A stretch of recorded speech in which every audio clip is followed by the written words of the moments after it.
Chicken মহারানি নামটা শুনতে খুব ভারী ভারী লাগলেও রান্নাটা কিন্তু করা খুবই সহজ। চলো চটপট দেখে নাও। শুরুতেই মশলাগুলোকে ড্রাই রোস্ট করে একটু গুঁড়ো করে নাও। এবার চিকেনের মধ্যে টক দই, কাশ্মীরি রেড চিলি পাউডার, আদা রসুনের পেস্ট আর পরিমাণ মতো লবণ দিয়ে 1 ঘন্টার জন্যে ম্যারিনেট করে রাখো। এবার মিক্সিতে কাজু, আমন্ড, কাঁচা লঙ্কা ও দুধ দিয়ে একটা পেস্ট বানিয়ে ফেলো।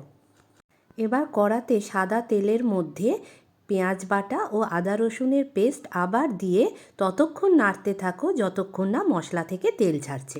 মশলা থেকে তেল ছেড়ে দিলে ম্যারিনেট করে রাখা চিকেনগুলোকে দিয়ে দাও। 5 মিনিট ঢাকা চাপা দিয়ে রাখার পর কাজু পেস্ট আর দুধটাকে ঢেলে দেব। এখানে জলের বদলে আমরা শুধুমাত্র দুধের ব্যবহারই করব। চিকেনটা পুরোপুরি সিদ্ধ হয়ে গেলে ড্রাই রোস্ট করে রাখা মশলা আর কাসুরি মেথি দিয়ে নামিয়ে নাও। রুটি পরোটার সাথে জাস্ট জমে যাবে। রেসিপি ভালো লাগলে সাবস্ক্রাইব করো।